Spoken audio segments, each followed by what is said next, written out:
This is the Godox V100. It's an incredibly flexible and powerful speed light that can be used both on and off camera.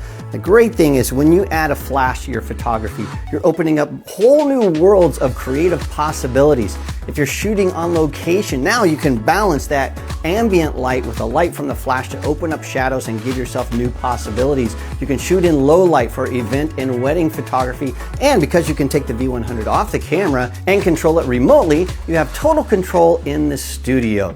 One of the things I absolutely love about the V100 is this large touchscreen. Let me show you how it works. To turn on the flash, simply press the power button and then roll the virtual dial on the touchscreen to start.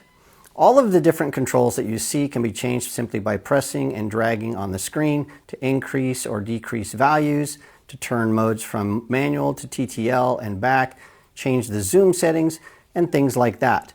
To get into the menu, simply press the home key, and now you have all of your different options for having this be a receiver or a sender. You can hop into the menu by clicking on that, and then you can change this and set up your flash to be exactly the way you want it to be. For example, if I want to see this in meters instead of feet, I can do that. Hit the home key, hit it once again, and I am ready to go. To access things you use frequently, simply drag from the top. You can change the type of sync that you're using. You can turn on and off the autofocus assist beam, tell the camera to beep when it's ready or be silent. You can turn on and off the modeling light and change the brightness value of that. You can lock the screen, or you can even turn on stroboscopic effects.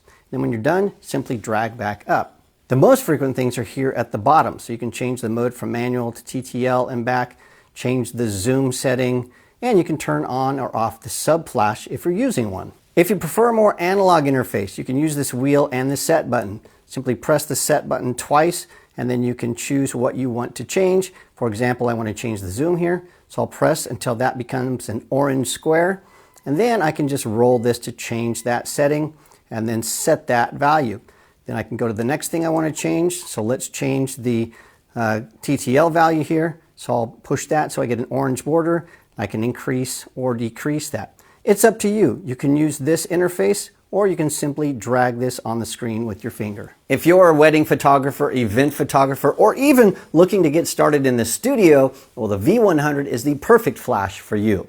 There are a lot of situations where you might want to take your flash off the camera and control it remotely. With the V100, there are several ways you can do this. The most common way is to use a Godox transmitter like this X3 Pro. You'd simply take the flash off the camera, put your dedicated transmitter on the camera, and now these two are communicating wirelessly. And speaking of wireless communication, the V100 is compatible with other V100 flashes as well as older and other Godox flashes. And so Godox flashes that have radio triggers can control other Godox flashes, and that is fully enabled on the V100.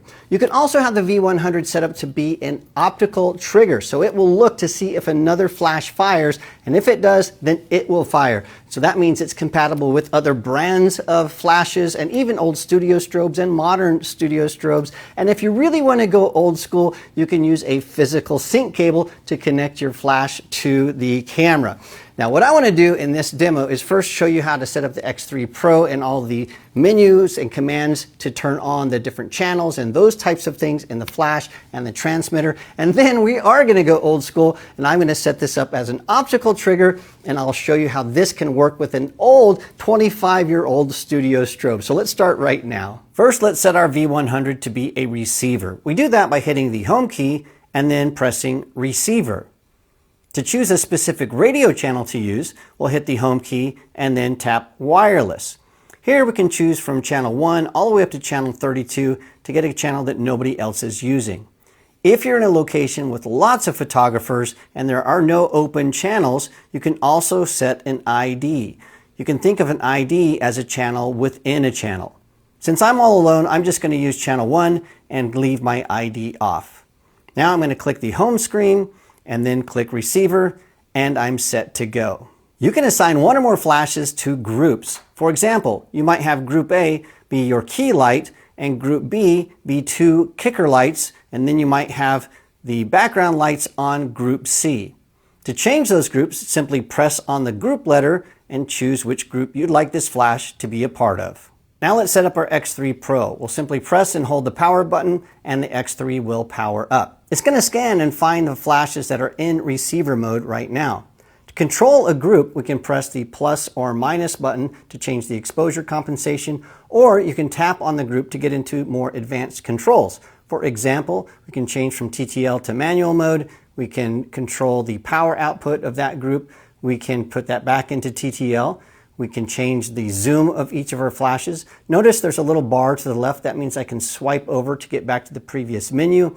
I can turn on and off the modeling light, or I can swipe back to see all of my groups. If I want to see fewer groups or more groups, I can press this key right here, and that way I can turn off groups B and C. I'm only looking at A. Or if I want to see groups A through E, I can tap those, and now I can see all of those. So you can make this as complicated or simple as you'd like. You can get to more advanced settings by pressing the button on the side of the screen. Here you can get into the menu and change the transmitter to behave the way that you want it to. Or you can click this and you can change things like the sync. You can lock the screen, turn on and off modeling lights, and you can choose the channel that you're transmitting on or the channel and the ID. So everything matches your receivers and your control works perfectly. If you prefer a more analog control, you can click on the side here on this knob, and then you can choose what you'd like to control. Click once again, and then you can increase or decrease that setting just like you had on the back of your V100. You can either choose the touch screen or the tactile manual control on the side. For your flash to trigger optically, first it needs to be in manual mode. Then press the home key and choose menu. Turn on the photo cell. There are two options. S1 is for flashes like studio strobes that only fire once. S2 is for flashes that have a pre-flash like speed lights using TTL metering. For this case, we're just going to use S1. I'm using my old 25-year-old Profoto pack and head to get this really nice 80s looking portrait, but I need a hair light. And so up here, I am using my Godox V100. I have the photo cell turned on, so when it sees the key light fire, it's going to fire, and it's going to give us that hair light that we need to make this a perfect 1980s portrait.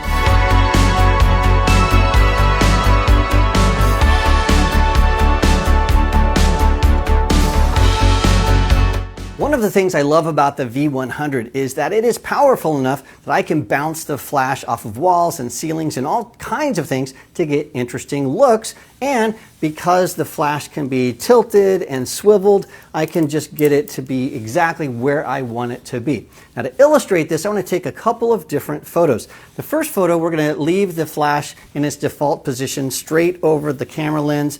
And so our model's looking straight into the lens. That looks fantastic. It looks pretty good, but you can see that we have a little bit of a specular reflection in her forehead, and the shadows are a little bit hard. So what I would like to do is I'd like to soften that light and make it a little bit more directional. I can do that by simply rotating my flash and then bouncing it off of a wall or a reflector. So that's what I want to do now. Let's change things up. Now we are going to bounce our flash. We can do that because the V100 is totally articulated. We can move it up or down or to the side. So what I want to do is I want to bounce this off this white reflector here. The light's going to bounce off of that into the side of our model's face. That's going to give us nice soft side light, and that's going to give us a little bit more form and depth to the image. And so Tassi, look right at me. Perfect. We're going to try to do this similar pose that we had before. And let me really bounce this light. Ah, excellent. I think we can agree that we have some fantastic choices when we bounce the light. I really like that first shot, but I love having options and being able to soften the light, soften the shadows, and creating a totally different look simply by bouncing the flash. The V100 has a secret weapon. It's this right here. This is a sub-flash. So what is a sub-flash? Well, it's a second flash, and it works with the main flash to add some fill light or add some catch lights to portraits. So what this usually works for is bouncing light.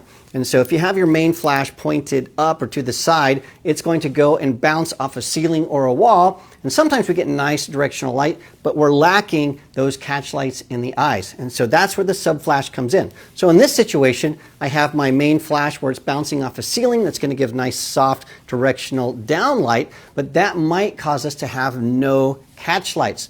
And so the sub flash will fire and fill in those shadows, add a nice catch lights, and we'll have 2 flashes firing instead of just 1. It's a built-in secret weapon. So I want to show you how this works. First, I'm going to show you how to turn on the sub flash and control it, and then we're going to put it into practice and make a beautiful portrait. To attach the sub flash to the V100, simply press in and click down, and then you're ready to go. To control the sub flash, simply tap in the lower right-hand corner where it says sub.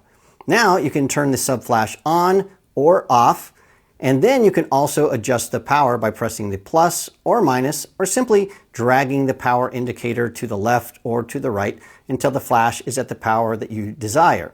Then you can hit the return and you're back to the main menu. To get back into the sub flash menu, simply press the same area and then you can control or turn on and off your sub flash. All right, now that we know how to turn everything on, let's make that portrait. So right now the sub flash is turned off. You can see Tassie is here. She's got a nice cozy mug of coffee. And what I want to do is the flash is up, so it's going to bounce off the ceiling and give us really nice, soft light. We're shooting at aperture of f1.2, so it's really shallow depth of field. And when I take that photo, it looks pretty darn good. The issue is if we look closely at her eyes, they're a little bit dim. There aren't any catch lights. That's where the sub flash comes in. I can turn on the sub flash. It's going to fill in. It's going to give us some really nice catch lights and change the whole dynamic. So let me go in here, turn on my sub flash, and then Tassia, let's have you look at me once again. Ah, perfect. And if we look at the before and after shots, I think you'll agree that the photos with the sub flash look much better.